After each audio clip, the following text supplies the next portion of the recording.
and certainty, Parkman, certainly, that they will not let Northern Ireland down tonight. Yeah, I think as the...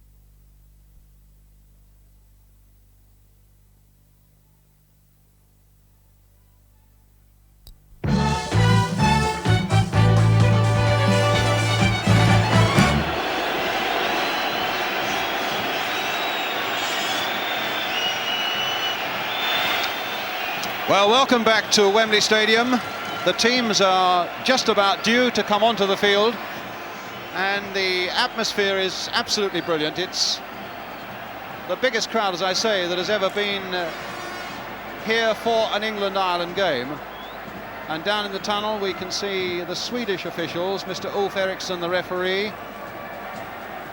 He probably stretched to a point where he hasn't been for the last 3 or 4 months. I think Cochrane and possibly the attacking players on Ireland really will probably be the balance of the sides tonight. And I don't think there'll be a lot of goals in it, but I'll be very surprised if Ireland are beat tonight. What about the English midfield, though, of Tony Currie and Brooking for the first time? Well, Brooking's had a lot of problems with injury over the last 2 or 3 months. Tony Currie really is a player on form at the moment, and if possibly McCreery can do a job in either Currie or Brooking really is not as mobile as a player of his calibre should be, and I really do think that England in the middle of the park don't have too much strength there, and I'm quite convinced that probably McIlroy, Martin O'Neill and certainly McCreery will be too strong for the middle of the park. Right, well, you're putting a lot of question marks against England. You really think we can get a result? Well, I'm not really too confident at the moment. I haven't met an English person over the last couple of days since the team has been announced that is confident, and I think Ireland has probably got a better chance of qualifying for the finals or the quarter-finals in Rome next year than any time over the last 20 years. Right, well, a final word. It's a bit damp and dark at Wembley at the moment. What about the pitch? Oh, come on, it's fantastic. I mean, the pitch is unbelievable, and it's probably the best surface I have seen for the last 2 months. And I think, quite honestly, that there'll be no question mark after the pitch tonight. There's been a lot of question marks in England about the state of pitches, but Wembley is perfect for this time of year. Right, should be a good game. Well, let me move across, Derek, now to a young man who's surprised to be at Wembley, Eamon Horish. How are you here tonight, Eamon? I won a competition on Good Evening Ulster last night. To Well, get a ticket for tonight's match. As you know, I was in England last night, so what was the question? When was the last time Northern Ireland beat England, and who scored the winning goal? And when was that? 72, and Terry Neal, player manager, I think scored we the all goal. know of that. Yeah. Is this your first time to Wembley? Yes, delighted to be here. What about Northern Ireland's chances? Very good, best I've had, and I think they'll win. Any scoreline? 1-0, I think. So there we are. Eamon, hope you enjoy the game. 1-0, Eamon says, for Northern Ireland. We'll know that at about 25 minutes past 9. But do remember, the programme on Ulster Television starts at 7:30. The game itself kicks off at 7:45. Do join us.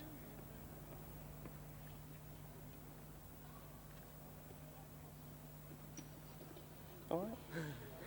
Yorkshire, please. 30 seconds.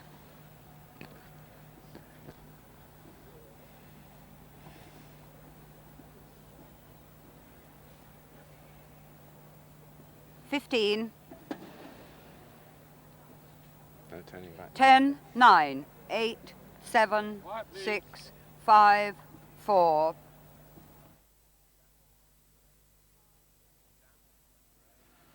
Well, it's damp, it's grey, and it's even a little bit hazy here at Wembley, but thankfully it's mild, and the pitch looks really in first-class condition. And to talk about tonight's European Championship match, I'm very pleased to have with me here on the pitch the manager of the moment, West Bromwich Albion's Ron Atkinson, who's with ITV's coverage of the game tonight. Ron, you've had a walk on the pitch. What are your impressions? The pitch is absolutely superb. I should think the players will come out and really look forward to playing on that tonight. What sort of match are we going to see tonight, do you think? I think the Irish are obviously going to make it very, very, very difficult. I think they'll work very, very hard in midfield to make it hard for people like Currie and Brooking to get a lot of possession. I think that's the key area for me tonight. If they're given time, if they're given space, Currie and Brooking, I think, will run the game. But I think people like McIlroy and McCreery's obviously been put in there. He's a busy little player. I think he will work very, very hard at both our midfield players. You can see Northern Ireland denying us time and space, but can you see them doing enough to cause an upset? I don't know about an upset. A draw wouldn't surprise me. Really? I don't know, it wouldn't surprise me. I rather fancy England might win about 2-1. But as I say, I think we've got a hell of a lot on our hands tonight. The result in Bulgaria is obviously going to make the Irish play. Ron Greenwood's called England the underdogs. Is that a little bit of kidology, do you think? I think it might be a safety valve. You know, there's no way you can rate England underdogs here today. We've got the pick of the players in the league. You know, Danny Blanchflower, as we know, has got probably his first division side, but some of them aren't really regulars in the first division, whereas we've got people from Liverpool and so forth who are steeled in every event. England have also got Laurie Cunningham on the bench. Were you surprised he wasn't an outright selection? I honestly thought he would start the game, but looking at the selection of the side, we've gone right back to the old guard. I mean, people like Ray Clemence, Peter Shilton. Does that surprise you? It does. I don't say it's a weakness because I think both of them are tremendous keepers, but I felt Shilton would be in the side. And you might be keeping an eye on Tony Currie tonight with your game against Leeds coming up on Monday. Yes, well, in the last international he was easily the best English player, and I'm hoping he can turn it on tonight and run himself out of steam for Monday. And a forecast tonight? I think England 2-1. Ron, I hope you enjoy the game and I hope you enjoy working for ITV tonight. Now back to the Calendar Sports studio.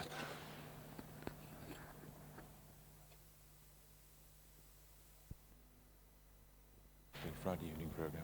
When's it start? Is it start? Oh, it's starting, yeah, we're going 20 weeks. It's great fun. How long is it? Half an hour.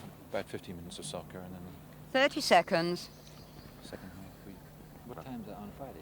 Friday evenings, too early at the moment. That's its trouble. It's 5:15. Can we move you into the camera? I'm not doing And Joe. That's it. 15.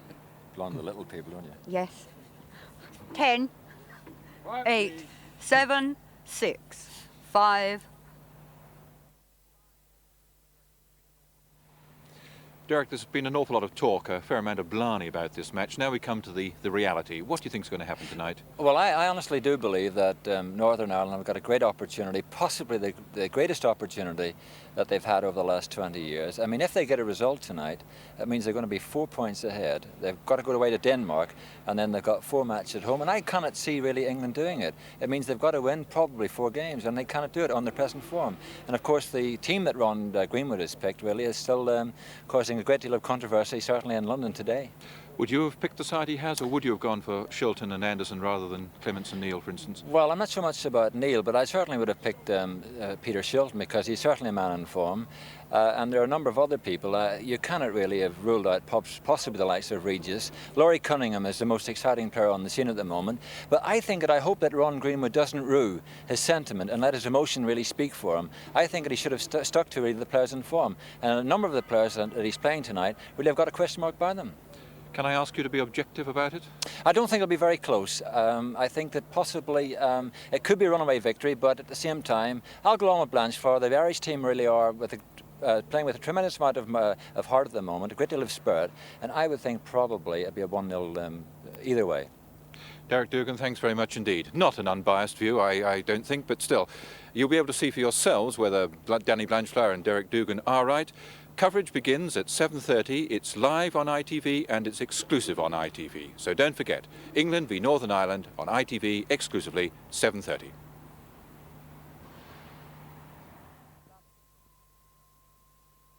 Well, this is the moment the 92,000 crowd has waited for. The arrival at the mouth of the tunnel of the two teams. Hughes as the skipper of England, and the great Pat Jennings, goalkeeper extraordinary, as captain of Northern Ireland. And what a reception.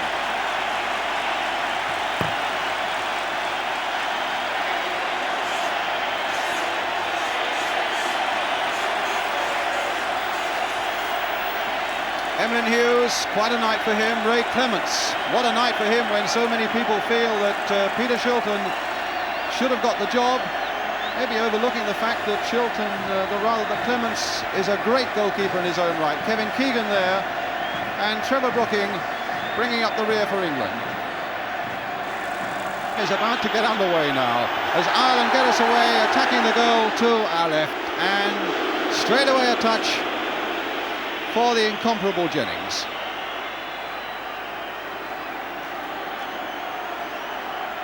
Jimmy Nicholl. Armstrong heading it on, and Hughes was aiming to give a first touch to Ray Clemence, but he didn't come off. Thought he was impeded, I think, there by Caskey. Here's Caskey, number 10. This is Cochrane playing the ball through there for McIlroy, and it was as well for England that Watson got across there. That could have been very dicey indeed for England, and it's a throw for Northern Ireland. McIlroy again. And a deep, long cross coming in behind the England goal for a goal kick.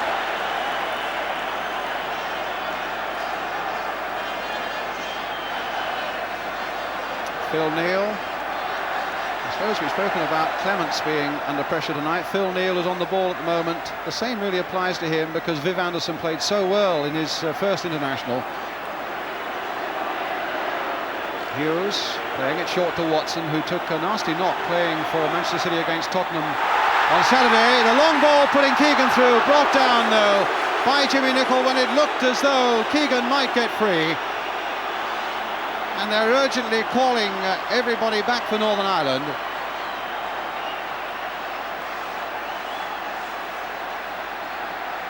Well, England did well from free kicks in Denmark, from Brooking free kicks at that, floated in there towards Latchford, too high for him, and a simple touchdown for Chris Nicholl.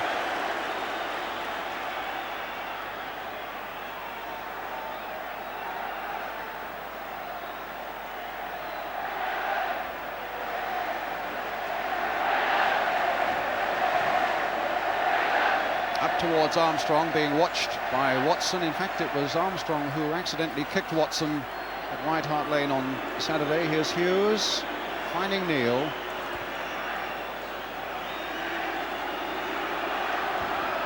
Playing it forward with a bit of positive play there by and Latchford giving that ball badly straight to Caskey. What was he thinking of?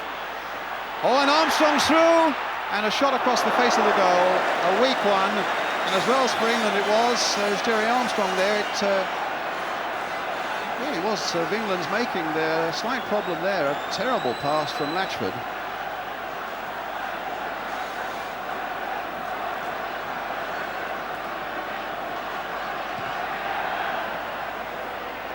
Nicholl versus Latchford. Nicholl's header. Armstrong nodding it down for Terry Cochrane of Middlesbrough.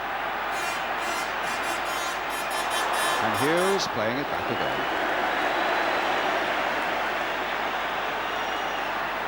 Neal now to Coppell. Scored the only goal against Czechoslovakia. Comes to him again. It's Jimmy Nicholl's ball.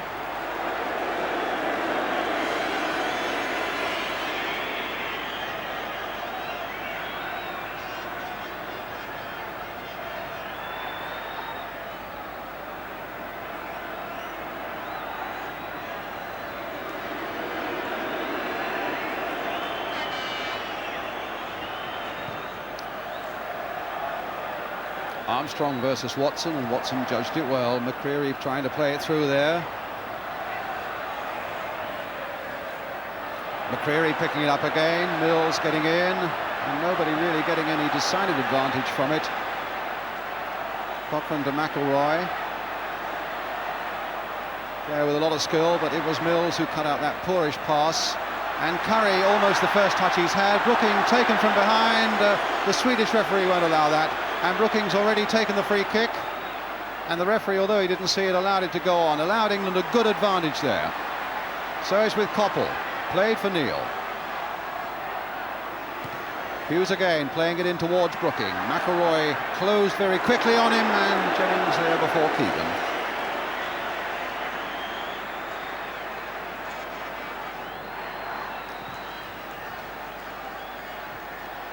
Again, Hughes beating Caskey with the header. Here's Tony Currie. Neal scored the only goal when England beat Northern Ireland here in the home internationals last summer. It's Latchford now for England. Currie playing it in. Armstrong. Short for Martin O'Neill. Trying to get Sammy Nelson down that wing. And lovely left foot. And it's cut out well by Hughes. And back to Clemence. Testing opening 5 minutes, getting the feel of things.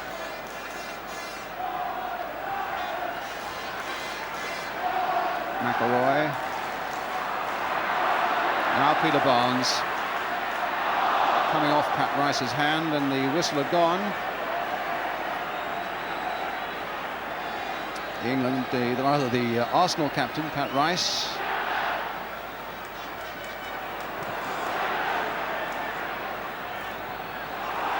Now Armstrong shaking off Phil Neal.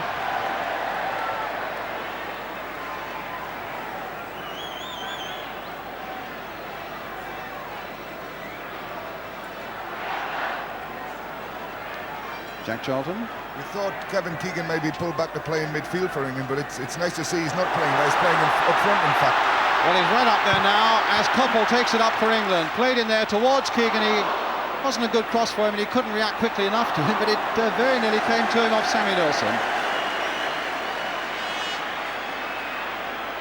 McIlroy, McCreery. Rice has gone bounding forward. What a good run by him, with Cochrane outside him. And Rice continuing that run. But Hughes, who's let nothing past him yet, finding Currie short. And Hughes finding Mills. Brooking, nice touch. Now, a chance for Barnes to run at it. And a chance for him to run at Nicholl. Keegan's outside him. And Barnes took it too far. Well, Keegan was beautifully placed outside him and had made the run right across his eye line. He surely didn't fail to spot him. Jack? I think Kevin's run was a little bit unfortunate there, actually, because Peter Barnes wanted to go down the outside, but Kevin took someone over that side with him and closed the space off he wanted to use. He's much better down the outside, Peter Barnes. Martin O'Neill. Cochrane again. Oh, he dummied Mills well. Watson had to do something positive.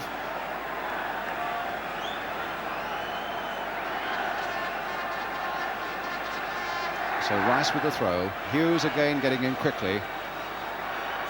And Jimmy Nicholl turning it in. Oh, and McIlroy very nearly was able to turn almost a lazy pass out there by Brooking, but eventually it found Barnes, and away he goes. Latchford outside him, just onside.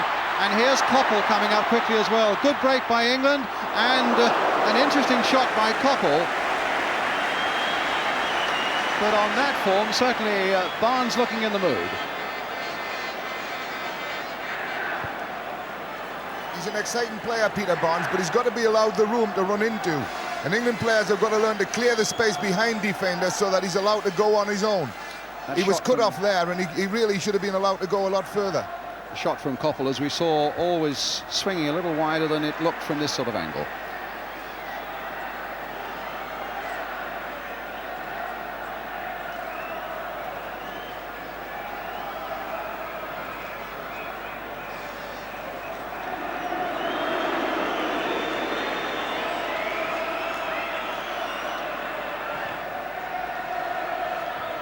Coppell's header. England basically with 4 men in the midfield. Of course, Currie and Brooking, the dominant characters there, but Barnes and Coppell both filling in the wings from deep positions, and just Keegan and Latchford up front. Watson. Now Keegan. Oh, and it might come for Keegan. But he hasn't got a lot of support in the middle. Now Brooking's arriving, played back there by Keegan towards Currie, and Northern Ireland get it away, and here's Terry Cochrane running at Mills. Now at Hughes. The finish wasn't there. Currie. On a word, Currie's got himself into trouble there in England too. McCreery now finding Cochrane. And again, big Dave Watson. His header, a good one, with a lot of distance to it. And Brooking taking it up with a Coppell again, making a great run down the right for him. Keegan going through the middle. Here's Coppell. Hit in lower this time towards Keegan. Can he hit it and turn it? He can. It'll come for Barnes. And down goes Jennings. Well, it was probably as well for Northern Ireland that Keegan's shot was blocked, and Barnes, in fact, couldn't quite find enough power to trouble Jennings. But a good, positive break by England.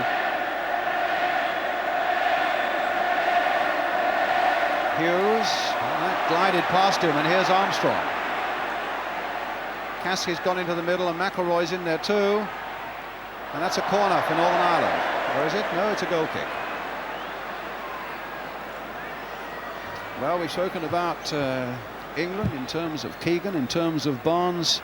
Jackie, what do you feel about Northern Ireland so far in these opening minutes? Well, at the moment they've had as much of the game as England have had, but the final ball, especially from Terry Cochrane on the right-hand side, has been very, very poor. In fact, the 4 or 5 balls that he has had up to now that he could have made good use of, he's in fact given away, or he's knocked them out of play behind the goals. And, you know, he's got to be a lot more positive if Ireland are going to do anything, because he's a tremendously gifted player.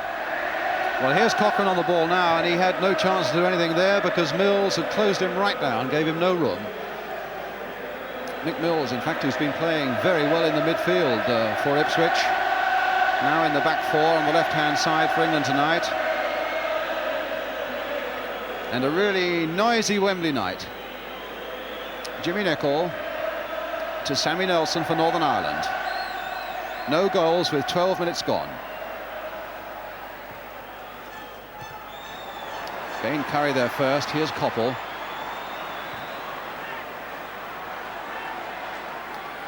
Armstrong played back for Martin O'Neill, and Phil Neill sending Brooking after that. Keegan, that's a good ball, and Keegan, that's got the crowd going. Dummying Nicholl, beating Cochrane, finding Brooking.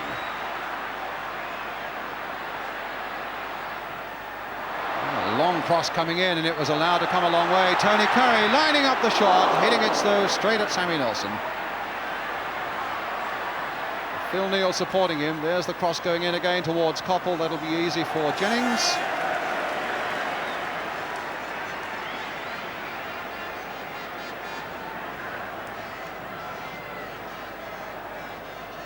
McIlroy. He had a lot of space there going forward. And look at the space here for Jerry Armstrong. And Caskey's waiting in the middle, but cut out well by Dave Watson. Well, that's gone straight to McCreery. It was unfortunate for Watson that Coppell slipped just as the ball was coming towards him. Instead, it's now with Armstrong. Well, he's gone past Watson.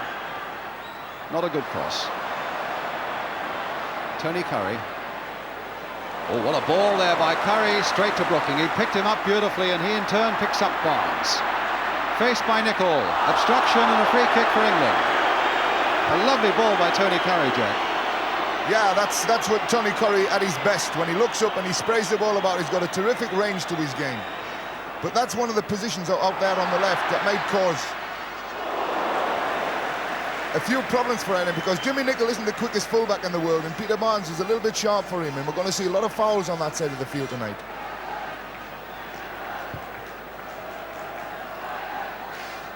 Ireland's captain.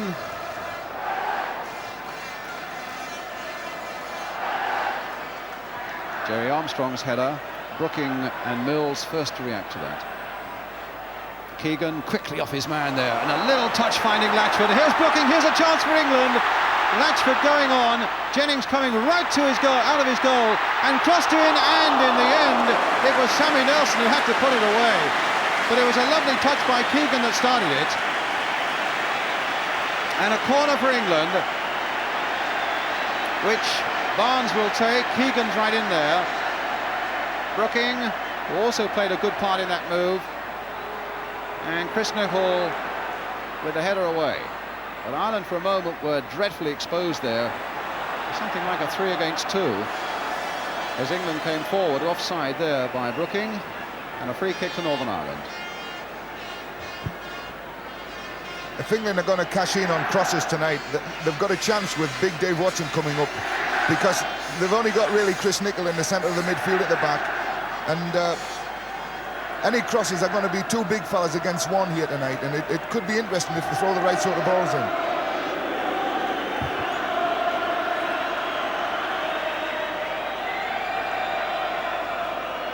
Well, there's big Dave Watson back there, the 2 big fellas who could be up in those situations. Watson and Latchford outnumbering Chris Nicholl. Here's Mick Mills for England.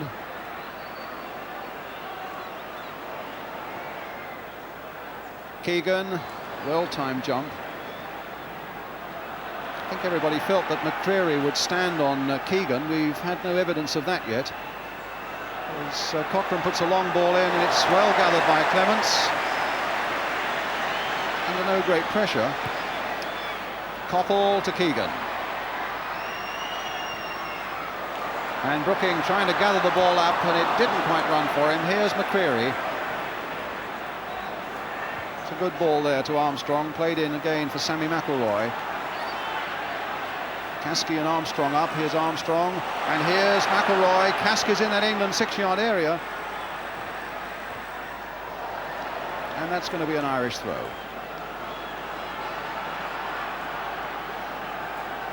Big Dave Watson there, keeping an eye on Jerry Armstrong as Sammy Nelson, who throws a good long ball, aiming maybe towards Armstrong in that 6-yard area. Well, in fact, it's Martin O'Neill and Clemence coming out and having a word or two with his defence, with Phil Neal in particular. Martin O'Neill way off the mark with that shot. A goal kick for England, 16 minutes gone. Big Bob Latchford up front, being watched by Chris Nicholl of Southampton.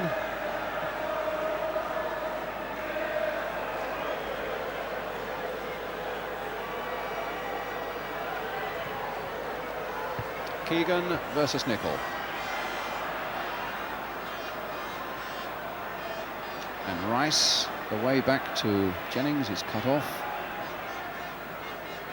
Mills, nicely guided header for Barnes, played in here for Brooking. And Brooking didn't get a touch on that. Mills did on that, but it falls for Cochrane instead. And that's an England throw.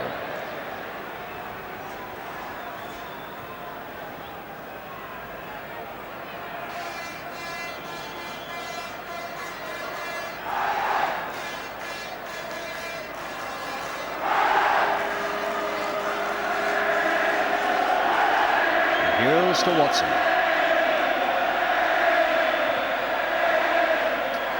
Barnes chasing that, but he has no hope of getting that.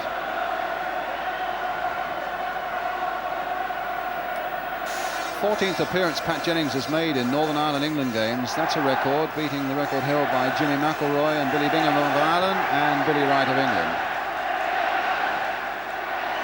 Hughes stretching for that one, and Mills, ground as you can see, cutting up a fair bit, and Mills losing out badly there. Armstrong sending Cochrane away, the cross coming in towards Armstrong, and in the end it was Tony Currie's header. Now McIlroy. He ran into the man. There was never a hope of a penalty there. He played it past him.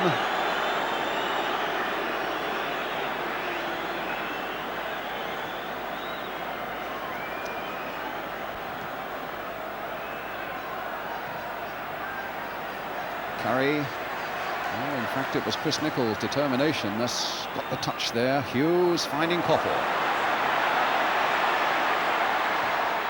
Played in firmly there. Latchford played it on, but it was too firm for Keegan.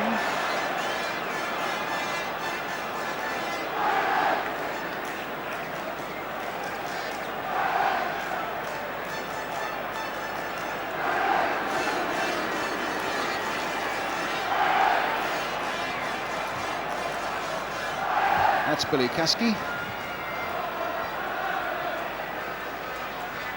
Watson up. And McCreery going a long way back.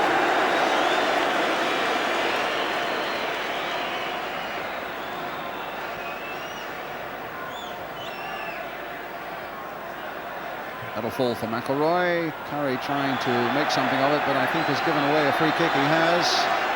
A free kick to Northern Ireland. And on the Irish bench, Blanchflower with the hat on in the middle. Quite satisfied, I would think, with the way his side is shaken down to this Wembley game.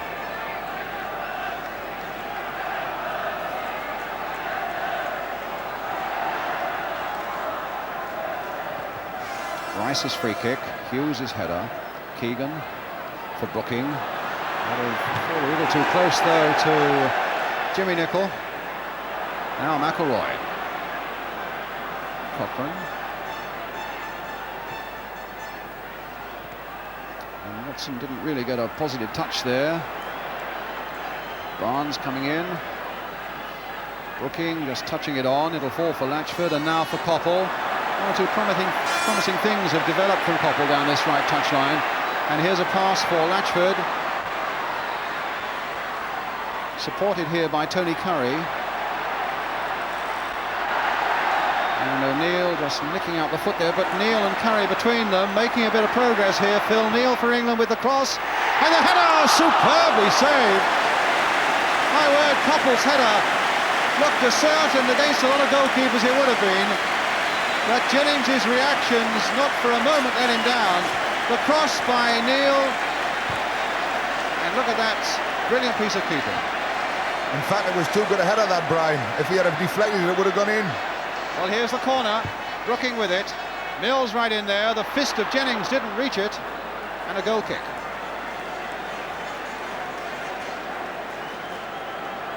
Creating one or two useful-looking things down this right flank at the moment, England, Jack. Yes, Steve Coppell's looking the part tonight.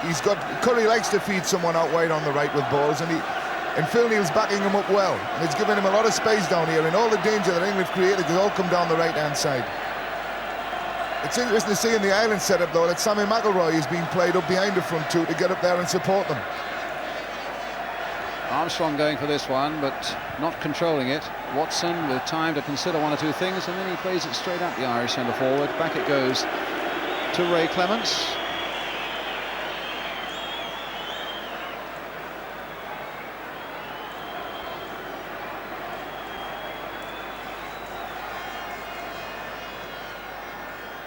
Keegan, nice touch.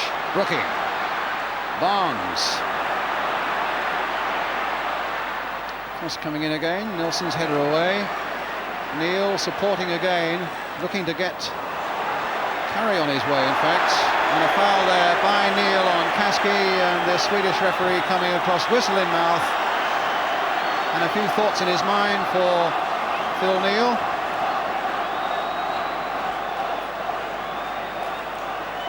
Good strong lad, Billy Caskey.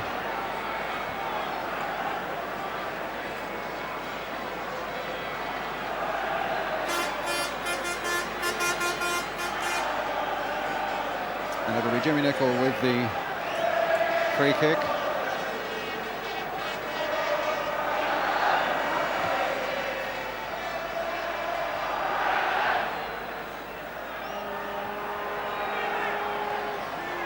Coppell played back for Neal. He'll go back to his Liverpool teammate, Ray Clemence.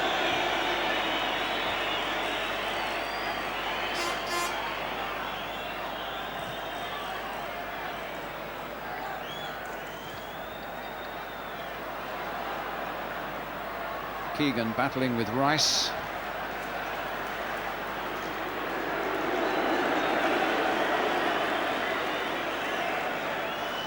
Manchester United's Jimmy Nicholl.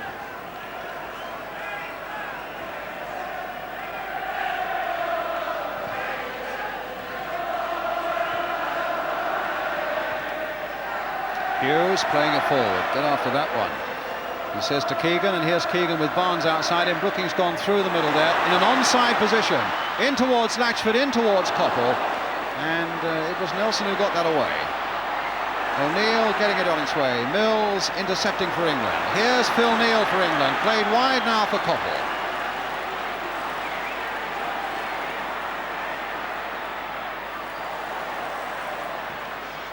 Interesting cross towards the far post. Keegan.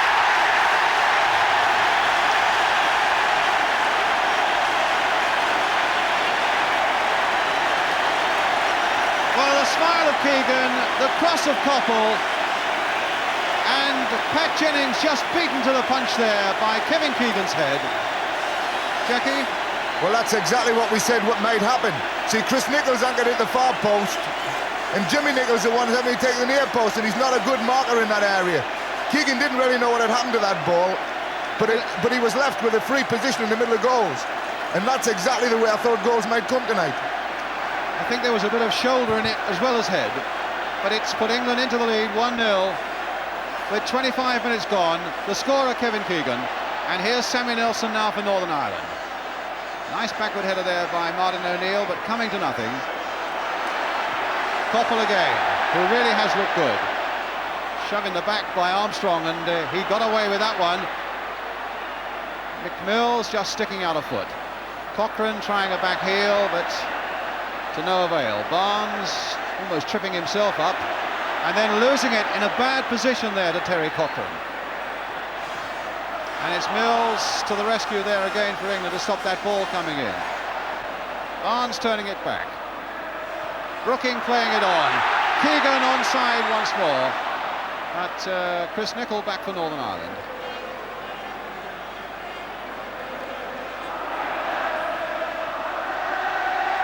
Watson there. Now McIlroy for Northern Ireland. Beautiful mover. Very skillful player, Sammy McIlroy. But finding it difficult to lose Phil Neill. There he is again. And now O'Neill. McCreery. Nelson. McCreery. Well, he's winkled his way past Phil Neill, but he couldn't get a shot in. Turned back there towards McIlroy, and there's no offside, and a corner given. I think England half stopped there, thinking that McIlroy was well offside. I thought the goalkeeper was a little bit fortunate there to get away with that, actually, because I don't think he really made contact on the ball. He seemed to make contact on the player. And I've seen penalties given for a lot less than that. Well, McIlroy will take the corner for Northern Ireland, and Chris Nicholl is right up on that England line. There he is, making life very difficult indeed for Clemence. At a time when England really would want to consolidate that lead that Keegan has given them, the last thing they'd want is to be pulled back here now. But here are Ireland with this corner and McIlroy. Well, it was Latchford's header that got it away. Rice just a little too slow there. But nonetheless, it's Cochrane who puts it up, and I think the flag is up on the far side. It was as Caskey and Clemence clashed. Oh, my word, what happened there? And, well, I think Armstrong is saying that Hughes in fact fell without being touched, and I think the knowing look of Ulf Eriksson would say the same thing. You see it? Well, maybe we can have a look. Maybe we can have a look and see exactly what happened there. Well, a bit of a push, but certainly, I'm sorry to say, but Emlyn really made the most terrible meal of that, and it does him no credit. But no yellow cards, no names were taken, and here's Hughes on his way. And now there's a gap at the back as Cochrane takes it up. And Mills getting in.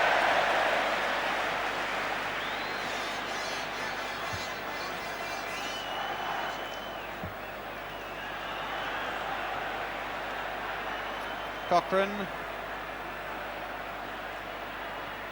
It's not a bad cross there. And it might yet go anywhere. England scrambling it away. O'Neill being hustled unfairly by Watson. That's a free kick to Northern Ireland, right on the edge of the penalty area. And since England have scored, they've hardly been out of their own penalty area.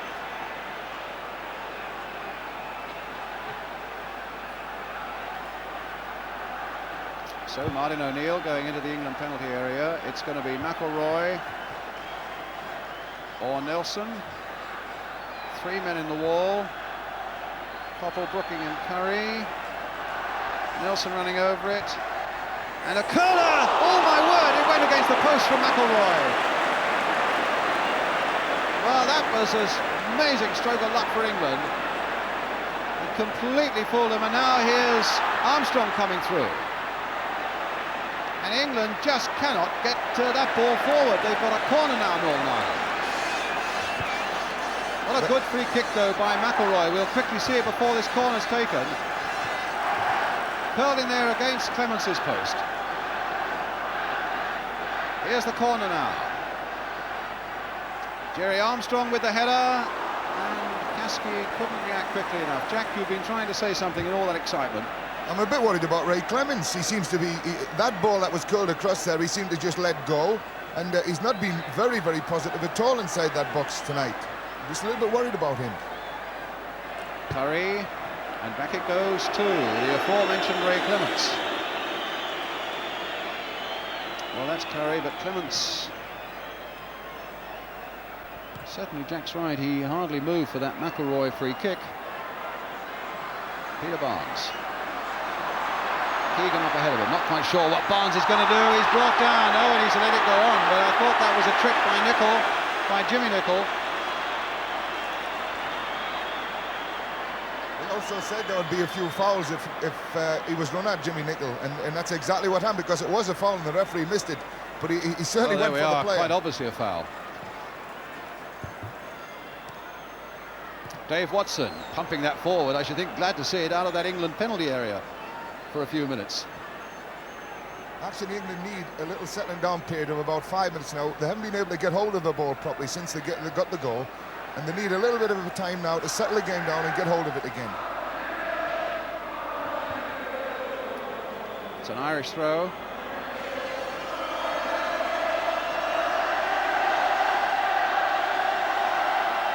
Cochrane. Coppell's going in there. It's an England throw off Pat Rice. 32 minutes gone, England leading by 1-0 by Kevin Keegan after 25. Currie playing it wide, imperiously almost there for Neal, and now for Barnes, with Coppell and Barnes having switched wings. Barnes with a left foot shot, driven against Jimmy Nicholl.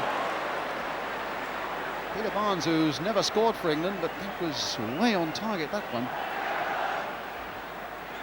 Nicholl forward to McIlroy. Well, can Phil Neal get into that one? He can, and he finds Brooking. Lets that run in that characteristic way of his. Finds Keegan. Swept wide for Coppell on that left wing. With England front men lining up, but Pat Rice's header.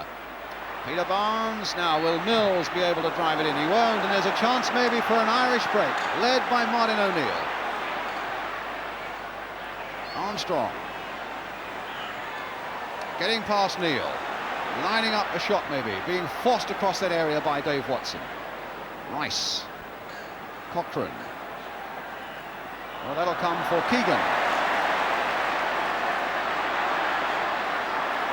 Latchford going for it, but slipping and stumbling.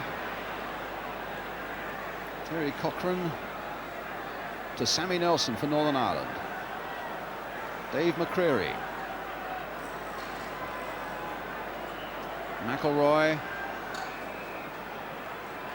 And here he is again. Certainly looked Ireland's most accomplished player, I think, McIlroy, so far tonight.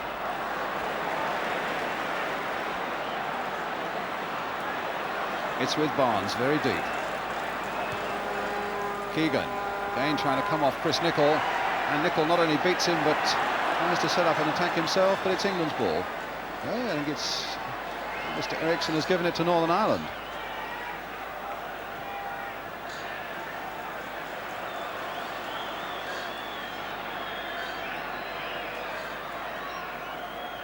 Caskey, that was Watson there, and then it was Neill.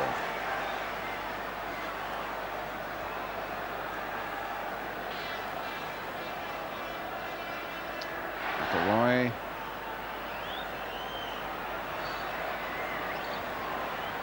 Wanting Nelson to get a low cross in that could have been devastating. In the end, there was a whistle giving England the free kick.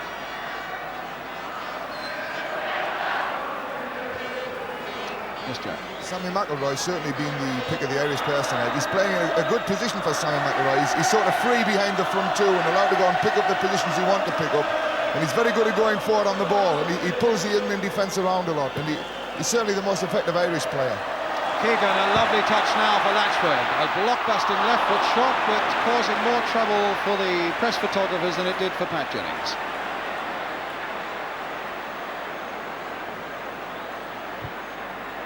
It's an interesting situation, the game at the moment, because England having got that goal, it means Ireland's got to come out and have a go at them. They can't afford to sit back now. They've got to get a goal. And every time England break now, they're looking as if they can make something out of it.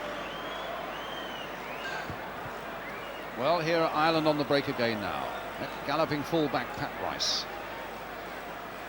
Jimmy Nicholl planted forward there towards Armstrong, but Dave Watson has that situation under control. But has he? What a bad ball there. And Clemence goes down as Cochrane tries a shot. And it was almost a death wish on that bit of play by Dave Watson. Handing the ball to the opposition on the edge of the penalty area is really not to be recommended, and it's unusual for Watson to do it. One of the cardinal sins of a centre-back, you'd never play the ball across your own goal mouth, and that was a terrible ball from Dave, and it should have been punished better than it was. Well, here's Currie for England, sweeping that ball with the outside of his boot with beautiful accuracy here to Peter Barnes. Currie again, letting it go. And Keegan again challenged fiercely by Chris Nicholl, but fairly.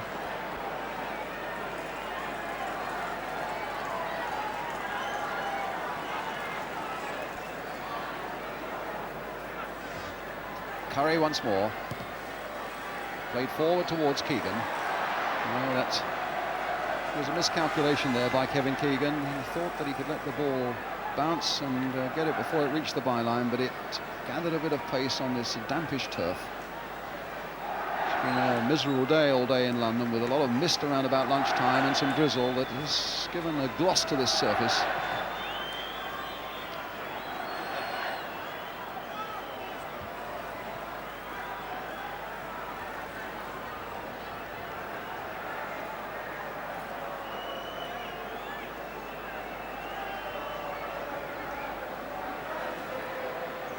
Mills,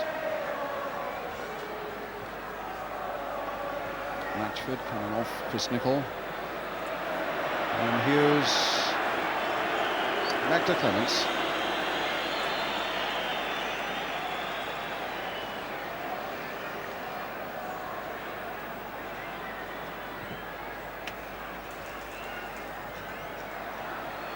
Nicholl winning it in the air. Currie trying to turn it down, but in fact was knocked on the arm there by maybe a high boot from McIlroy. At least a free kick's been given to England.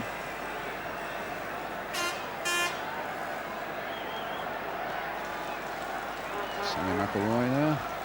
As the free kicks floated in towards Keegan. Latchford had come inside though, and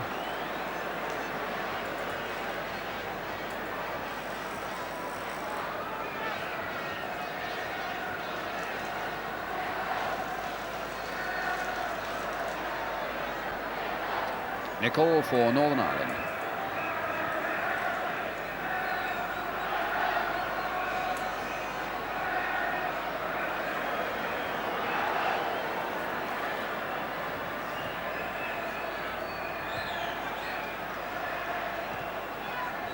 Now McIlroy, stopped by Watson. Currie and Watson getting each other's way now. Currie finds Barnes, Keegan going wide, Brooking going through the middle, Barnes going on his own, onto the left foot, and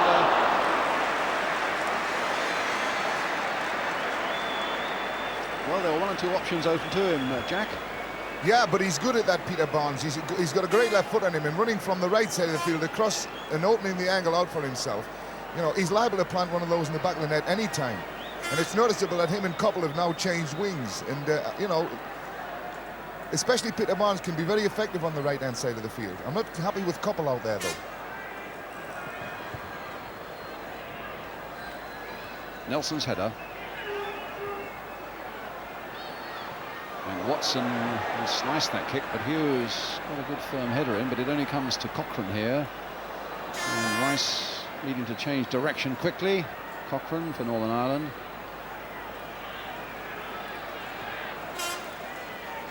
That's a nice little bit of play there by Caskey for Nelson. A swinging left foot cross there, and well, Clemence just got a touch to it, and the ball didn't go out of play. And here it comes in again. Hughes with the header this time, straight to Armstrong, and a deflection off England's captain and behind for the corner. But there's certainly muddled thinking at the moment in that England defence. And again, an example, I think, Jack, of Ray Clemence not being quite sure of himself. Well, I don't think he got a touch of that. He went chasing the ball and never got anywhere near it. And it left everybody unbalanced. They didn't know what was happening. And he's causing a lot of uncertainty at the back of the England team at the moment. Well, here's an Irish corner. Armstrong's header. No, in fact, it was Watson who got the header that mattered. Here's Martin O'Neill. And Hughes preventing the cross coming in. McIlroy. Well, now, can somebody turn on this? No, he can't, because the flag is up on the far side, the Swedish linesman. The two Irish forwards, Armstrong and Caskey, have battled away with not to a great deal of effect. But the man who's had most of the ball in this game is little Cochrane on the outside right position, but he's used the ball very, very badly, and they've really got nothing off him at all. Well, here's Hughes for England. Keegan. Mills trying to play it through. Hughes getting in first again, but as Jack said, Armstrong doing a lot of battling there in a very deep position, and it's a throw for Northern Ireland, or a free kick. Indeed, it's a free kick for the foul on Jerry Armstrong.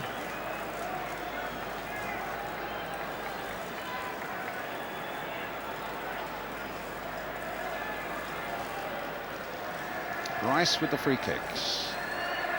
Hit high towards the head of Dave Watson.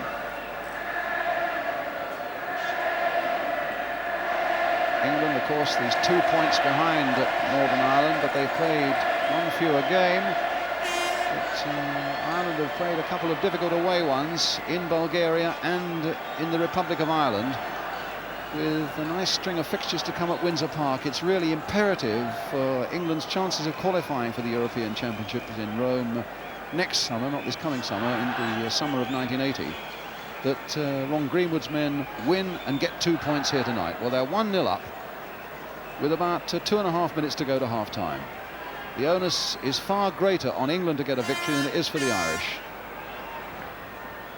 Tremendous bonus, though, it would be to Danny Blanchflower's men. In fact, it would put them in a really powerful position that they, in fact, put them out of reach of everybody. Keegan, a beautiful ball now for Barnes. In for Tony Currie. Well, it was very high and wide, but a lot of the credit to that goes to Sammy Nelson, because he came in very bravely on the floor there, just picking himself up as Currie came in on that one. It's nice to see Tony Currie playing the way he is tonight, actually. He's been a lot more positive than I've seen him in some of his games with Leeds. He's in fact letting the ball go very early and letting other people play and keeping the game flowing. He's also a bit better marker than people think, and he's picking up a lot in midfield. Hughes winning it in the air. Currie coming in quickly for England there. Cochrane trying to get McCreery on his way. He's still got to get past Dave Watson, though.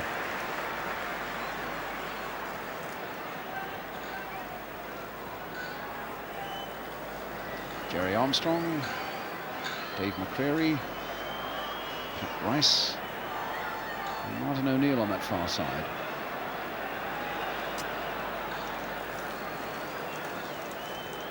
Currie's header. Brooking bringing it away. McCreery after him. Brooking again. I think a little bit worried that West Ham had so few games in the last 6 weeks or so. Nobody's had many, but West Ham have had fewer than most, and feeling he might be a little bit rusty. But it was a nice ball for Coppell. Played in now towards Mills and then Keegan, and Keegan really didn't control that. Well, I don't think he was expecting it there, Brian. It was a sort of a half-hearted shot by Mick Mills that finished at Kevin Keegan's feet. Had he been expecting the ball, he would have probably controlled it and stuck it in the back of the net. It was a terrific chance because he had a lot of room there. And that's the half-time whistle. Right on time. And England then leading 1-0 with a goal by Kevin Keegan. Scored with a combination of head and shoulders after 25 minutes that puts England's noses in front by a 1-0 in this crucial European Championship match that really England must win, and Ireland will be battling away so hard you can be sure in the second half. We take a break now, and after that break we'll be getting the views of West Bromwich Albion manager Ron Atkinson, so stay right with us.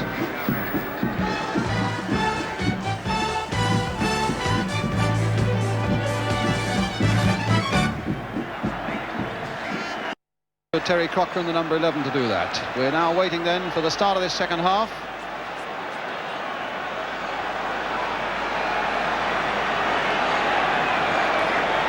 And it'll be England who get the kick-off. Attacking the goal to our left, and away we go. England leading 1-0. Kevin Keegan the scorer. Emlyn Hughes on the ball for England, and back straight away to Ray Clemence.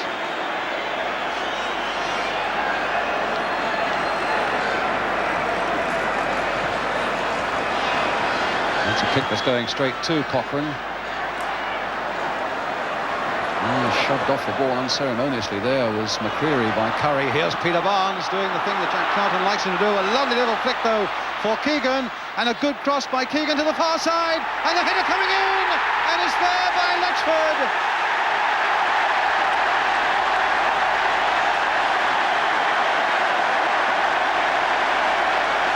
Barnes absolutely superb, but what a good piece of crossing by Keegan here.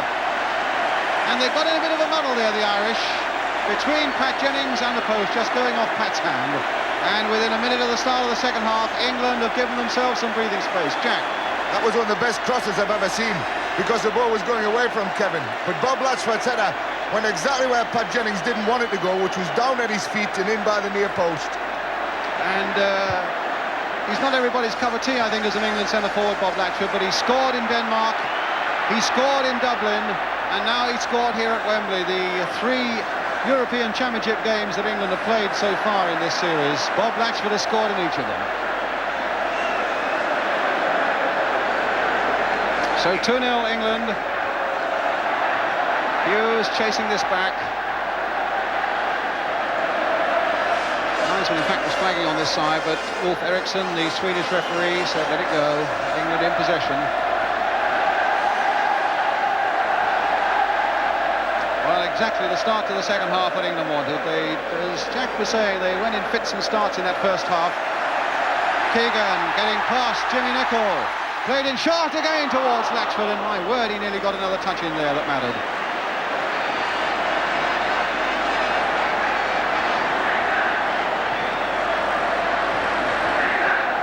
Throw to England. And really, Jack, it was breathing space that they required. I think I noticed that Derek Spence is warming up on the far side for Northern Ireland, a striker. Yeah, it was an exact right time to get another goal. Now, England, who knows what the score could be now? You know, the score could be England 4 or 5 now. Or it can be, if Ireland get back in the game, a 2-2 draw. But England are looking much more positive in this early stages. Here's Keegan. McIlroy away.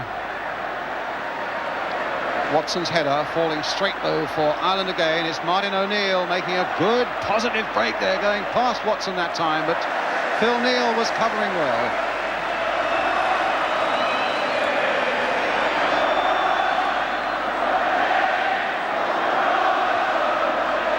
It was lovely to see Peter Barnes' run for that goal though. You know, I like the way the England players got out of the back of the people and let him run at him into the space behind him. Keegan's run was perfect. Perfect. Well, here's Keegan again. That was perfect too for Brooking.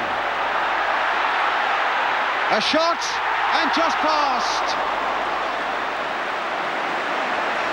They're really on the rampage in the opening minutes of their second half, England, playing powerfully but with great artistry as well. But look at this touch by Keegan coming up there, and how well Brooking turns on it. But sadly, his finishing wasn't quite as good, although maybe there was a touch of luck about it for Jennings as well. A corner then, which Brooking will take. Watson's there, and another one! 3-0! The agony of Pat Jennings, beaten twice in the first 4 minutes of the second half. The swinging corner by Brooking again. There it is. And look at that big number 5, Dave Watson. And they could only hit it into the roof of the net. 3-0. They're relying a lot here. They're relying a lot on Pat Jennings, and he's not getting to the ball. And there's no real competition from the big England players on these crosses. This is what we said earlier on. This could be the downfall of the Irish, and it's proven to be exactly that. Well, in fairness, it's what you said, Jack, and you were absolutely right, that a combination of Watson and Latchford might be a little too much for big Chris Nicholl on his own at the back, and they might get beaten in the air. That's exactly the way it's proved. A foul by Armstrong on Keegan, and a good advantage played by referee Eriksson. And here come England again, with Brooking played wide for Barnes. Ron Greenwood has played 12 games as the England manager. He's been in charge 12 times. They've lost only one, and it doesn't look as though they're going to lose tonight. That one against West Germany. Currie hustled out of it by Martin O'Neill.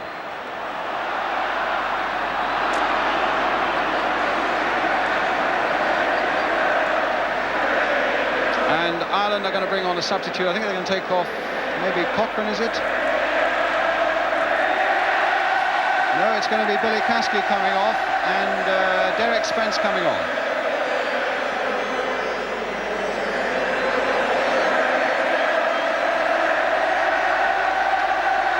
Well, the crowd are really excited now. Jack. Well, we said it could be.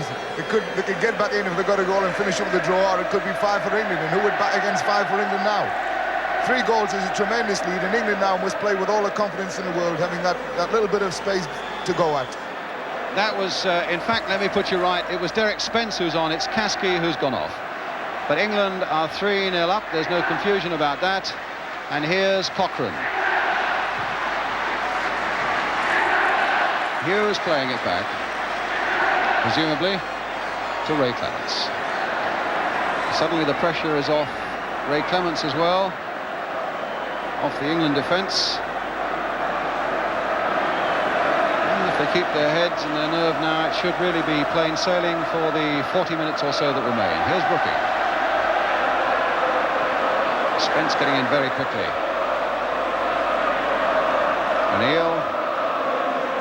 Ireland's really hope, their only hope now is to snatch something quickly to give themselves a bit of heart and something to build on.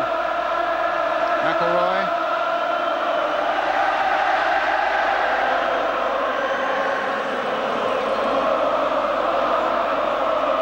O'Neill. There's Watson going in. Well, there have been 1 or 2 question marks against 1 or 2 things in that England defence, but by and large, apart from one aberration I remember in the first half, Watson has been superb, and Chris Nicholl conceding a corner there. And Keegan there wanting to take it quickly.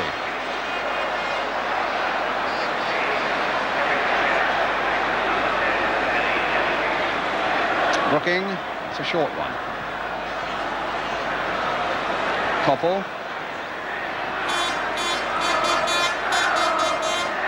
And Currie offside.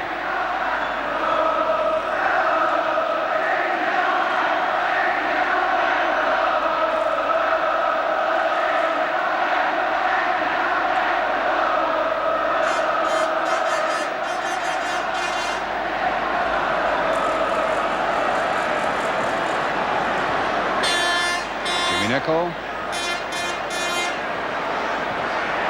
Played in for Armstrong.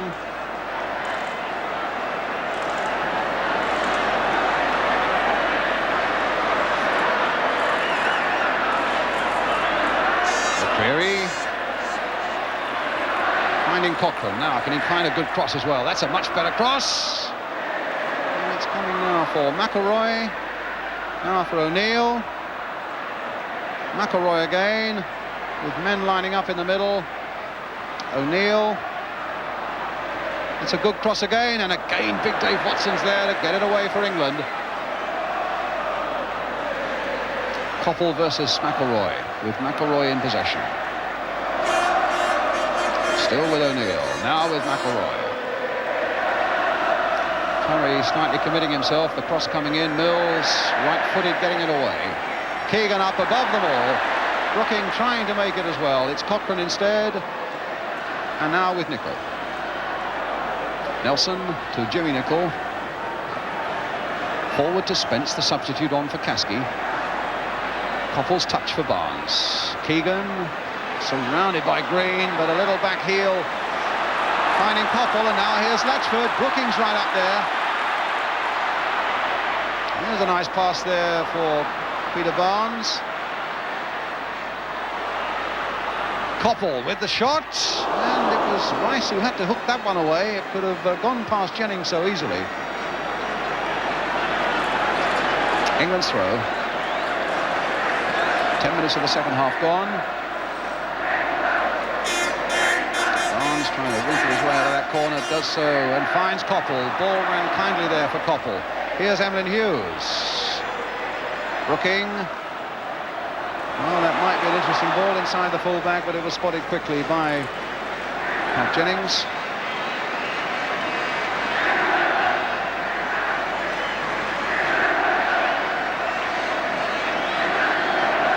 Well, Wembley for a long time has not been the happiest of hunting grounds for England, although of course they beat Hungary 4-1 here in the summer. It's always been a scramble and a struggle and the odd goal win. But and it's no mean feat against a very good Irish side to find themselves 3-0 up.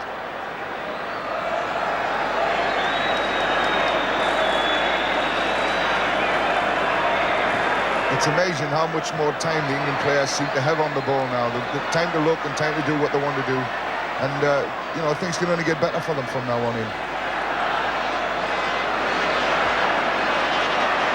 Is that because the pressure's off them? That they've got more time, Jack, or that the Irish have become dispirited? I don't know. Here's Currie going through and Jennings quickly out. It's, you know, your tails are open and you do things automatically now, simply, and you suddenly find yourself with time and room to do it. People don't seem to be closed down quite as quickly. Well, Armstrong wasn't closed down, and neither was Spence there as they take it up for Northern Ireland. My word, a rocket shot there over the side netting. Optimistically, Derek Spence was claiming a corner. I don't think Clemence even saw that one. Keegan. Brought down, was he? No, he slipped as he tried to turn.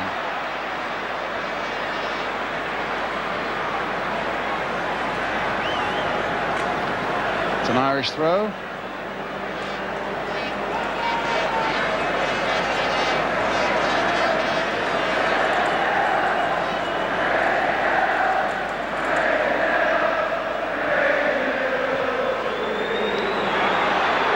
Nicholl back to Pat Jennings.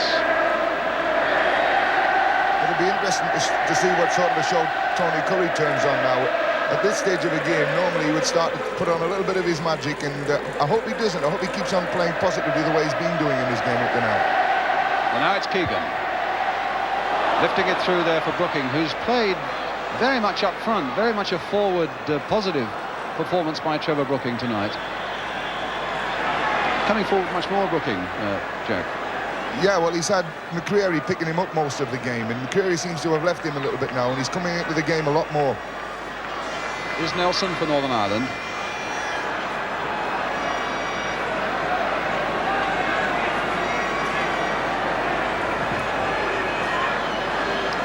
Chris Nicholl underneath this one, but heading it straight down to Tony Currie. Well, that wasn't the sort of magic you were thinking about. No, I think he knew what he wanted to do, and he just slipped as he went to do it. Well, Barnes said thank you. A little bit of Irish confusion there, and England get a throw.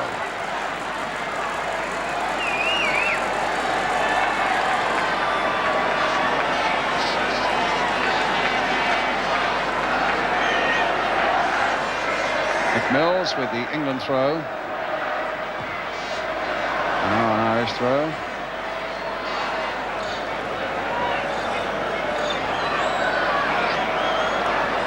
Coming up to a quarter of an hour of the second half gone. England leading by 3 goals to 0. Kevin Keegan, Bob Latchford and Dave Watson, their scorers. 2 goals really in the first 4 minutes of the second half. And really, I don't know about killed off Ireland, but certainly made it very, very difficult for them. Mills to Brooking, a guided header there to Currie, but he was hustled out of it by O'Neill. McIlroy picking it up and finding Jimmy Nicholl. Armstrong chasing after this, but Hughes nicely in control.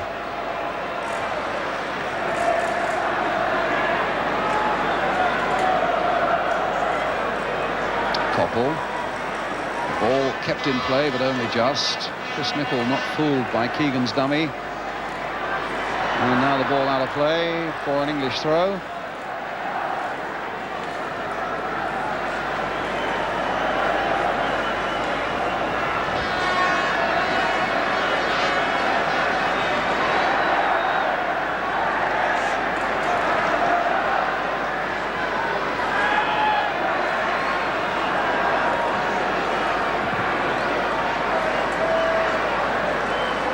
Keegan making life difficult there for Nicholl in the air. Chris Nicholl, although Chris Nicholl, I suppose, must be a good foot taller.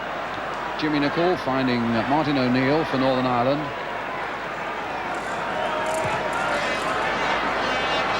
And now Jerry Armstrong for Northern Ireland. Spence is up with him. McIlroy's up with him. Spence calling for the cross. The long legs of Dave Watson. My word, tremendous game he's had. Here's Coppell.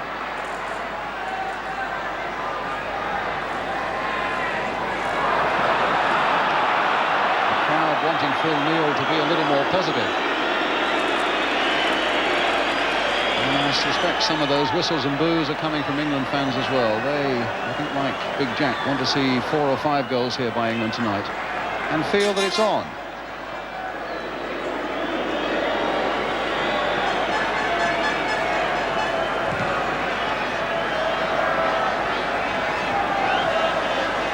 McIlroy.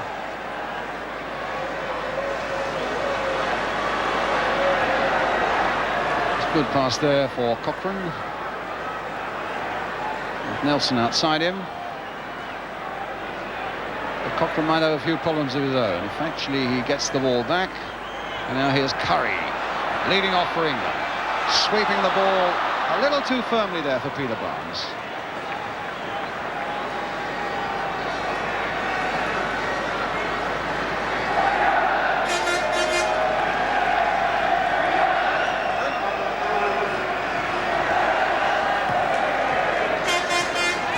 Ball with O'Neill.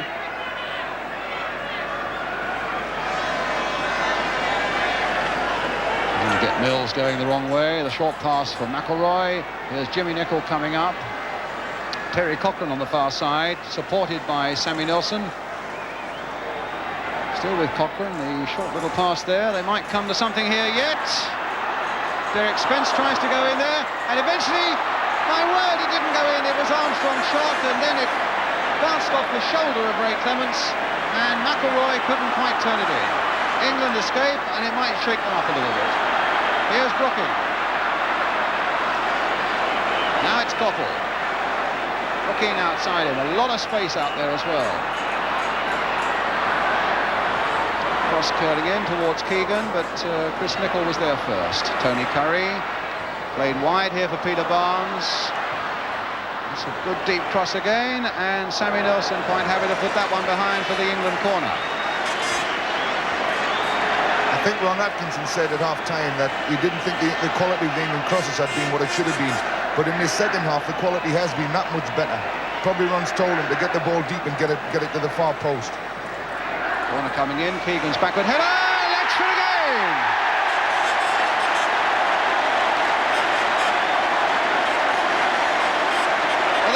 The old 1-2. Keegan really had to, small though he is, he had to stoop to make a backward header with that one. Brooking's corner, Keegan stooping down, and Latchford from close range. Number 4, Jack. Well, it just shows, you see, Jimmy Nicholl's out there again with him. And Jimmy Nicholl doesn't really know how to handle this sort of situation with Keegan. Where probably they were expecting a long, deep England ball, they pulled a 5-card trick on them and played it short and sharp into the near post. And it was terrifically well worked. Keegan's run was lovely. So much for England being the underdogs, according to Ron Greenwood. A great bit of kidology. Not that I think anybody was really fooled by it, but they have really dominated this second half. Ireland had as much of the first half as England, but no doubt who's been bossing this second half. 3 goals in the opening 19 minutes of the second half. They've killed off Ireland without any doubt at all. Here's Rice.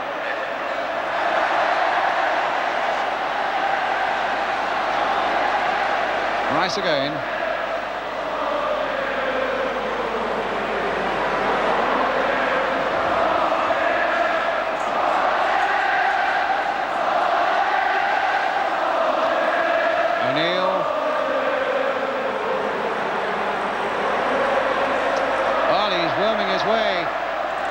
Through to almost a chance for Derek Spence. Neal did well to fool McNeil's in that way, and now it's England attacking with Phil Neill. Brooking looking up to see what's on. Tony Currie's on for him. Spence is getting back at him. So Currie with Brooking outside him. A simple pass for Trevor Brooking. And a bad cross.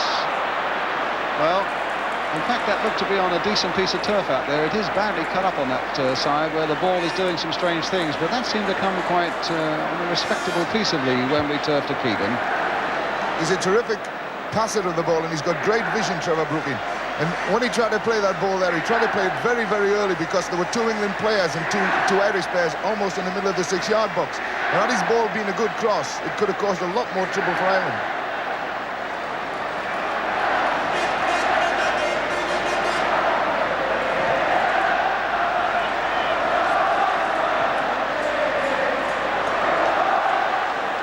Watson and Mills. And Keegan offside. Not a lot in it, but enough. So Keegan sportingly goes to get the ball.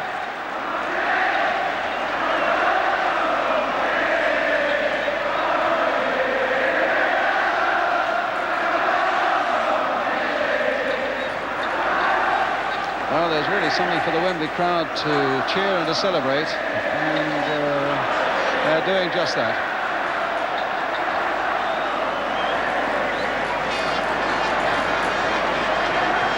McCreery.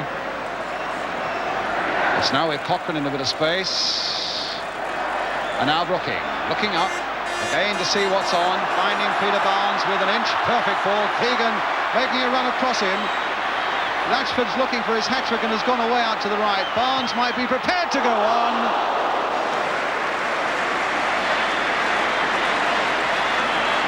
This is what you call nightmares for defenders, when you're 4 goals down and your team's attacking and overcommitting themselves, trying to get a goal back, and you suddenly find teams pouring at you in 4 and 5s at a time. You know, Peter Barnes on his left foot, the ball could have gone anywhere, really, but it was a good chance for a shot.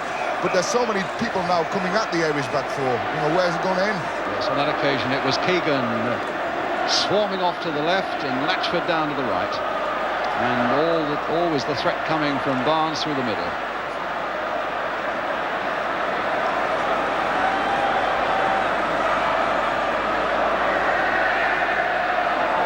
Here's Brooking again. Well, he's left them for dead there. Oh, what a pass there! And it might come yet for Keegan. Oh, Latchford was on for his hat-trick then. A beautiful ball by Brooking, and here's Barnes. Played for Mick Mills and played wide of the goal.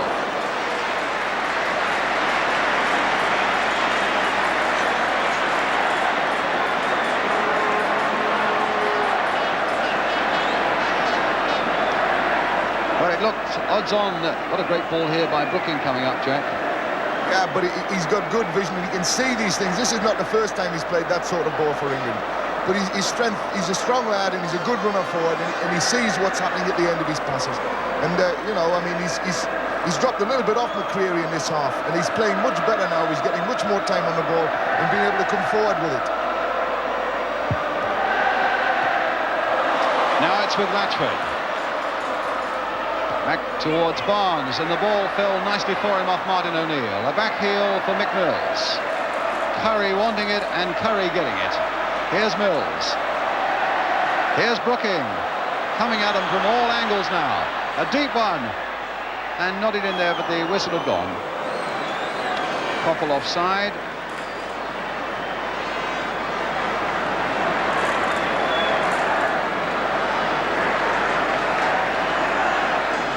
It's an offside on this side of the field.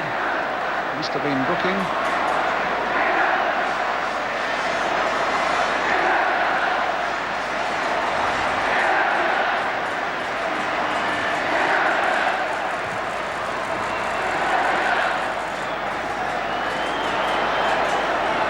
And Neal back to Clemence.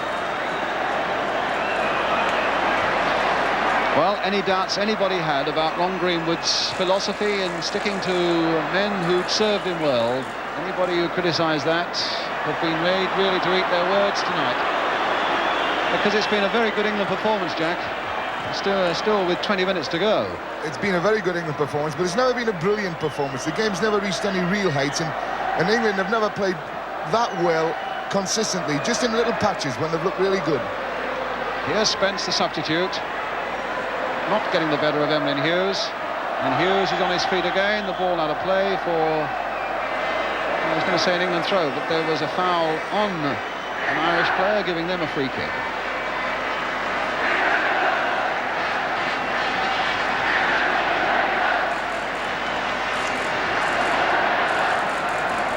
Played in quickly there for McIlroy. And here's Brooking. Well, it looked as though he might have been in trouble there, but didn't exactly get out of it, but it's a throw for Ireland.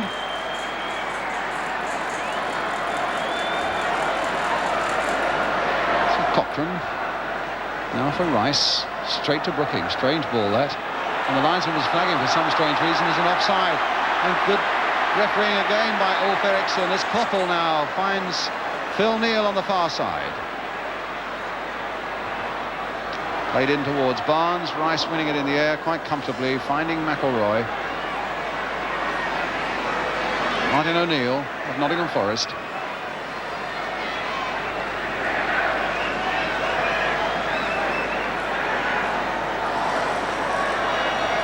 Armstrong ahead, Rice coming up.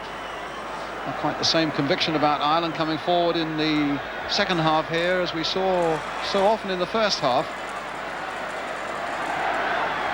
But O'Neill with a cross and a little too high for Spence and a goal kick.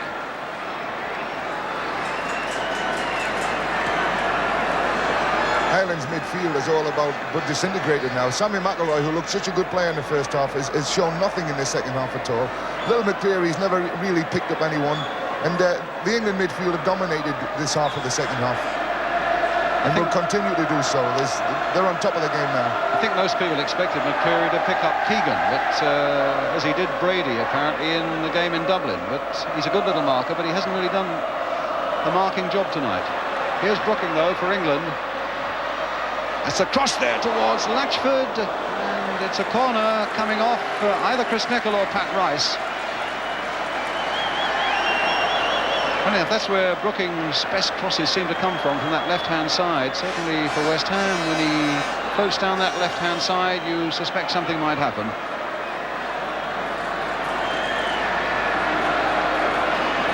This is corner played for Coppell, trying to catch it on the volley. Latchford trying to get in there, and Currie is in there, kicked off the line though.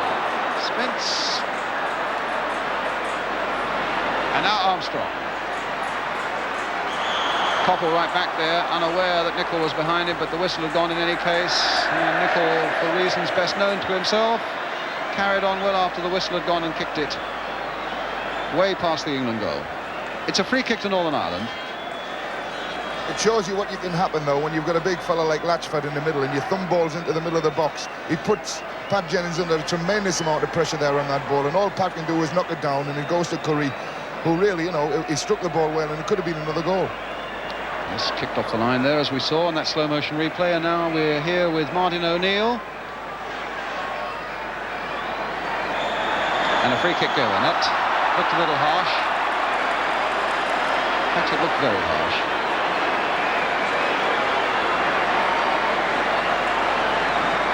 I've been a little bit disappointed in O'Neill tonight. He's looked a much better player with Nottingham Forest than he's looked tonight. He's not really seemed to find his position here at all. Well, now McIlroy, who hit the England post in the first half from a free kick, running over it and allowing Pat Rice to knock one in there. Cochrane played in once more. Chris Nicholl had gone up there and he stayed up there, and McIlroy had it knocked off his head by Phil Neill. Here's Brooking with a few options open to him, finding Barnes, and away goes Barnes again. Keegan up ahead of him.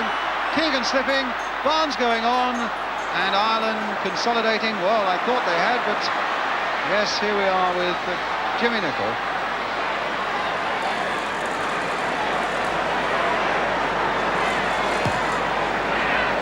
Spence. They've really battled against the odds up front, Ireland, tonight. In the first half, Armstrong and Caskey, hard though they fought, they really didn't make a great impression, and the same goes for Spence and Armstrong now. Neal playing it forward. Look at the space there for Tony Currie.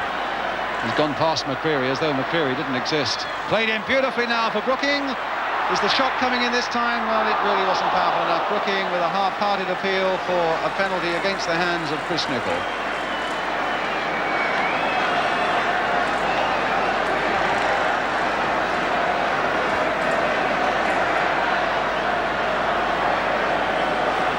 Cochrane.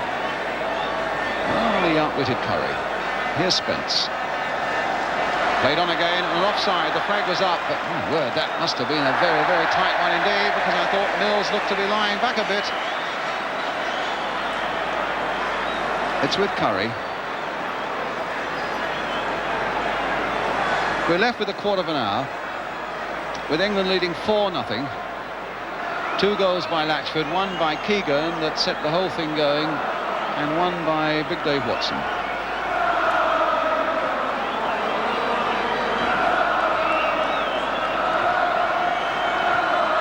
Latchford, Currie, O'Neill doing some chasing, and that's a corner for England. The sign for Watson to come forward to offer that twin threat with Latchford. There's Watson, watched by Chris Nicholl. Brooking just turning it on towards Keegan, and Keegan turning it back for Brooking, but Brooking had gone into the box. McIlroy, O'Neill, Rice, now Jerry Armstrong, McIlroy, nice fluent passing movement here by the Irish.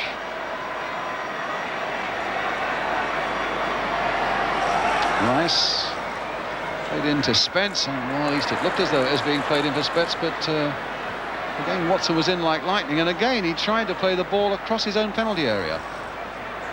And Brooking right back there, as that ball could so easily have fallen to Cochrane, and again you point an accusing finger at Dave Watson, because it was his pass in the first place that really put England under pressure. Sammy Nelson. It's extraordinary, twice he's done that in this game now, Jack. Well, it's amazing the number of people who do get pushed towards the touchline, who think that they must play the ball back in field. I know they have to play back in field, but just to hump up the line is a much better ball.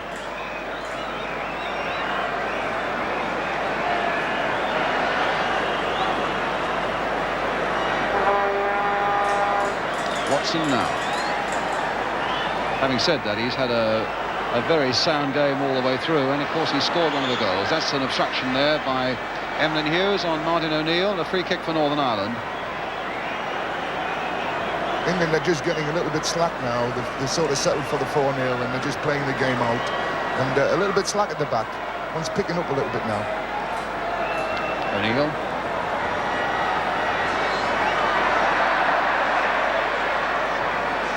Rice. A deep one. Jerry Armstrong on the far side. And Latchford right back there to help his defence. Well, Armstrong has given him the slip. He's given Watson the slip. He's played it for Cochrane here. And that time it was Currie's header. Only as far as McIlroy. Rice limping up now. And Mills. What a nicely weighted ball that was for Brooking. And there's one for Keegan. Currie. Everybody wanting it now in a white shirt. Oh, and Barnes then giving it away. Mills, Brooking. And that's got rid of Martin O'Neill. That's a good ball here for Barnes. Currie.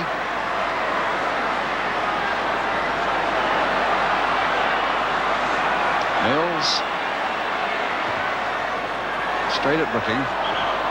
And a rather belated whistle from the referee, claiming it was a handball against Brooking, and a free kick for Northern Ireland. I'm surprisingly, and I think goals do count in this competition, you know, and as we proved in the World Cup against Italy, we didn't get enough goals, and it's at this stage, in this stage of the game, that wasn't a very positive move by England. They spent time when they could have played the ball into much more positive positions, and they could do with the goals. It's Currie to Latchford.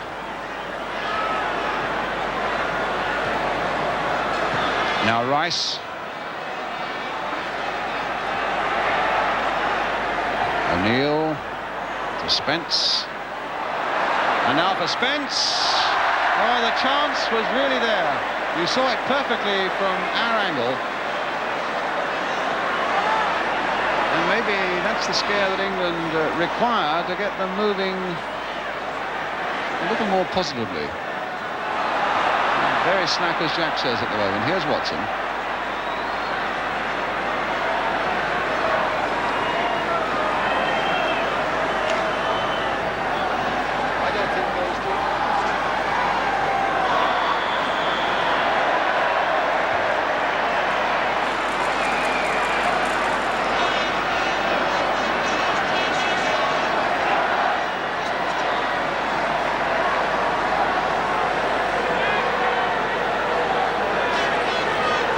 England's free kick.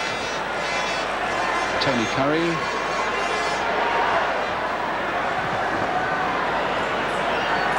Armstrong. And an offside against Bob Latchford, who had a hat-trick in his sights.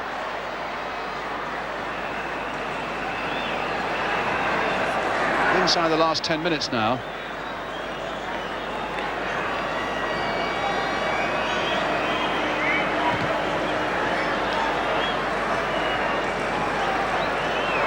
Jerry Armstrong. Crossed that straight at Clemence. Really pulling back a little bit.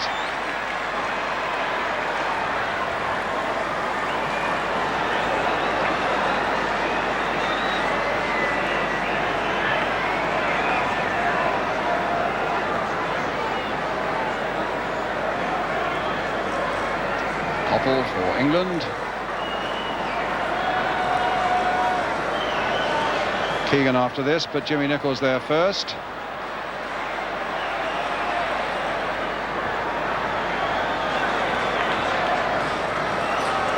Game has developed into a strange pattern at the moment. You feel that Ireland are incapable of... They're bringing on another substitute. They're taking off Terry Cochrane. And they're bringing on Chris McGrath of Manchester United, formerly at Tottenham. But it's developed into a strange pattern now. You feel that the Irish, really, it's beyond them. They can't do much about this 4-0. And you get the impression that England, their appetite has been satisfied.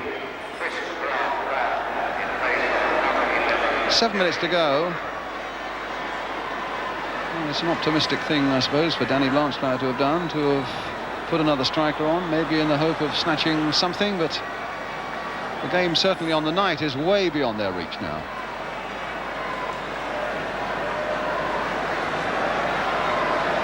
I like to send people home happy. When you've had a good performance like England have had tonight, you know, to let the game die at this stage, it seems a shame to me. I'd much rather they went on and were positive and maybe got another goal or get a couple of more chances. Nicholl with the shot and a weak one.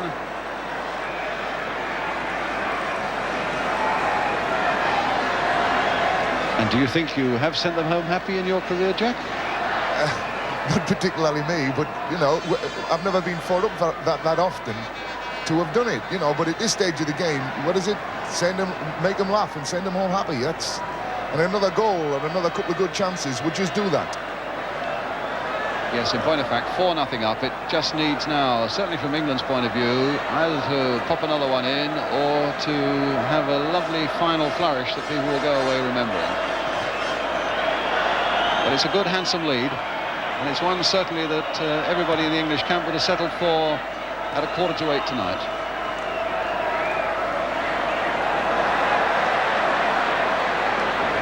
Currie battling away.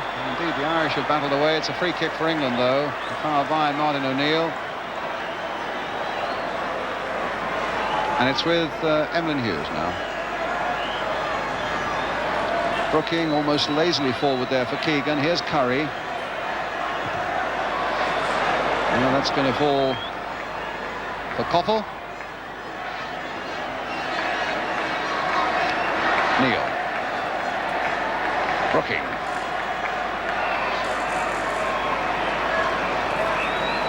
Back for Neal. The last 5 minutes of the game, and the long cross towards Keegan and Jennings. And the flag was up.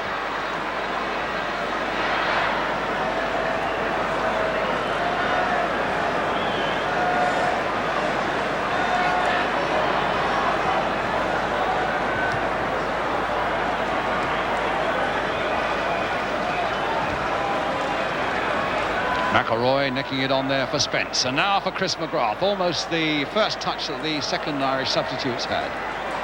It's stopped though by Neal. Here's Coppell. Spence, who's done a lot of battling since he came on as a substitute, trying to get in there. Keegan's passed through. Look at Jennings right out there, a good 7 or 8 yards outside his own penalty area, and that's a good piece of play there by Steve Coppell, trying to get the ball back into that penalty area quickly.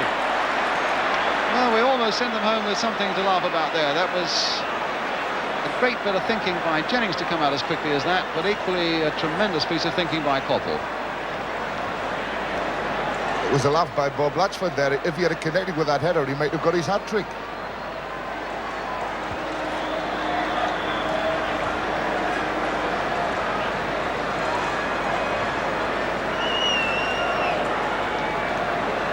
It's a free kick.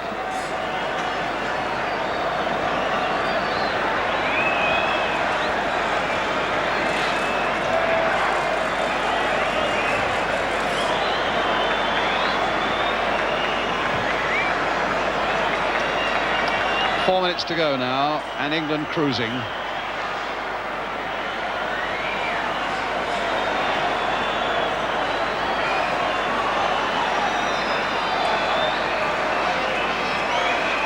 Neal to Coppell, played in for Neal. Here's Brooking. This is for Barnes. One or two really exciting moments from Peter Barnes. Mick Mills, here's Keegan. Now will England top it all off with another goal? Well, Keegan's lost his man, and that's going to be too close. Jennings over the crossbar, in fact. The man a bit annoyed with himself, but certainly the cross for Latchford's second goal. Oh no, it was the first Latchford goal, wasn't it? As Jack said, absolutely brilliant. He doesn't seem to beat people, Kevin. His legs seem to go so quick, and he changes direction so many times. He throws them off balance, and he manages to get away from people like that. But he certainly gets through a tremendous amount of work.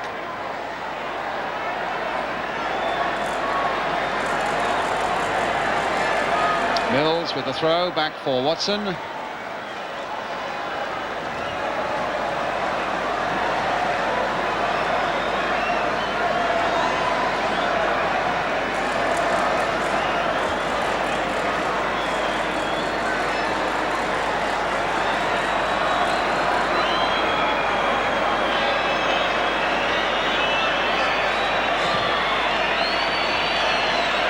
Keegan nodding that one on. Jimmy Nicholl was at him, but there wasn't enough support for England up front. And the game really now just going through the formalities of the last few minutes. Hughes getting there before Spence, with Mills supporting him, and Clemence supporting them.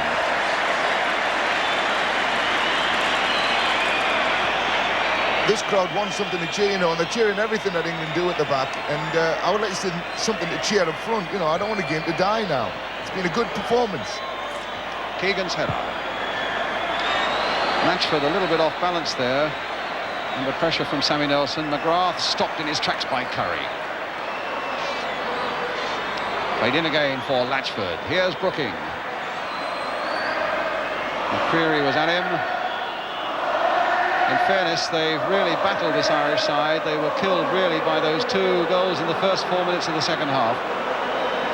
A little dispirited when the third one of this half went in, England's fourth, but their heads haven't gone down too far. With a minute to go now, are we going to get the final flourish from England? Here's Mills.